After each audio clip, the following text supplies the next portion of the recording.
And when African Union was a big thing, I was in Africa, in actually Botswana.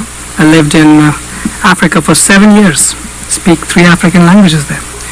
And I have some properties left in Victoria Falls, actually, in Zimbabwe. Beautiful place. Yes. I have 2 questions. First question is, I loved Gadhafi. I know it's very controversial to say that. There was no employment. The country was having a positive balance, as an economy. And when outside forces came in, African Union did not do anything. That was sad. An African leader was taken on the streets and killed. What are you going to do as African Union to get some teeth in the defense processes of the continent? That's the first question. I'm glad you asked that question. And if the truth be told, the African Union was not pleased with the manner in which the UN Security Council voted to take out Saddam in the manner that they did. The African Union had a plan. Zuma, President Zuma of South Africa, had already accepted him for asylum. Plans were underway to talk to Gadhafi for him to move to South Africa. So yes, the decision to take out Gadhafi went against the wishes of the African Union. We wished things had been handled a little differently. You're quite right. I think, but when you're coming up against more powerful forces, again it goes back to Africa taking its rightful place on the world stage. But AU was clearly opposed to the manner in which Gadhafi was taken out without a plan for replacement, which is what led us to the Libya that we have today. My second question, black racism on white. I've seen farms being taken over by Mugabe forces, the ZANU-PF people. What is the African Union doing to, when we talk about racism from Africa and we bash colonists, and we actually are doing that to their citizens right there, what are you going to do to recompensate and rehabilitate those citizens who have been there for 4 generations, 5 generations? What is African Union going to do for that? Okay, I like the fact that you're putting a timeline there. See, with history, we have a tendency to say, well, let's start the story from here moving forward. But let's not talk about the story going back. In Zimbabwe, you have to say, how did we get there? Let me take 1 minute and summarize it for you. When the British came to Zimbabwe, they analyzed the country and divided it into 4 regions. Region 1 was the best soil, the best rains, best conditions for farming. Region 2, pretty close to Region 1. Region 3, there were some areas there, the soil was not so good, and the rain was good, but not the best. Region 4, no rain. The soil was horrible, mosquitoes and sesaflies. So they set out a plan. If you were an adventurous British, a veteran of the First or Second World War, you were guaranteed 2,000 hectares. Hectares, multiply 2,000 by 2.2. You were guaranteed that much in Zimbabwe, plus any loot from the local people. So a British man would land in Zimbabwe.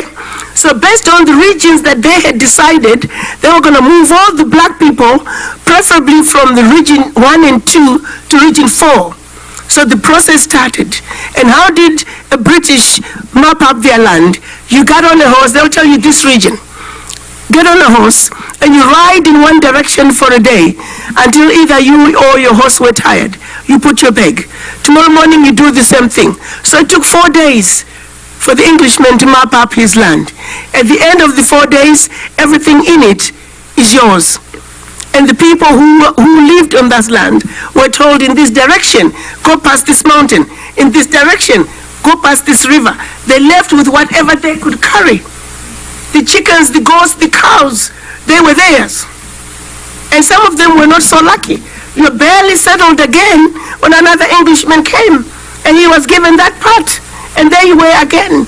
Slowly the process of moving black people to the west parts of the country started, and it was finally completed in the 50s. Now, you want to ask me who needs to be compensated? Are you with me? Yes. So we got to go to the beginning rather than understanding things superficially. How did you get your hand? It just goes about how fast you could go. Some of these farmers were owning 5, 6, 7 farms. I know my family farm, and I grew up hearing the story from my own father. When the situation took place in the case of my father, he remembers distinctly he was a teenager. And he used to, when white men came to Africa with their pants, they called them men without knees. He remembers men without knees coming to the village on horses. There was some hush-hush talk. He didn't know what was going on. But he remembers waking up one morning and the whole village was on fire. They were being torched by these men without knees on horses. His aunt was pregnant and was due any day. So they had asked for permission for her to stay until she delivers. It was one little hut that was left standing in a burnt out village. They left with whatever they could carry. Sadly for them, Aunt didn't deliver for 3 weeks. My father spoke about how scared he was every morning. The men without knees coming to check and see if my aunt had delivered. There was him, an uncle, another grandmother who was a midwife, and another aunt. They all crumbled up in this one room. When she finally delivered, 3 days after delivery, they were told to walk, go find the others who had left before. Now the root law, it's in the history books. You don't have to go far. It's in the British history books. As a matter of fact, the British started fighting themselves over how to distribute the loot as they go from one place, one village to the other. It was acceptable. So, son, do you still want to ask me who's owed what? May I rest my case? Thank you. You're welcome. But those people still have families. We need to be compassionate. Thank you. Those people still have families too. I do have families. And when I go home and they're still in Region 4, I got a problem with that. Thank you. Just to expand a bit from the ambassador's very passionate statement, land tenure is an extremely important issue in every African country. And until that is modernized, it will be very, very difficult to have modern agriculture. In some countries, the land belongs to the state, and the farmer is there maybe for his whole life, but he never owns it. So land tenure, it's an extreme case in Zimbabwe, but in every country, land tenure is a major issue that you don't read much about.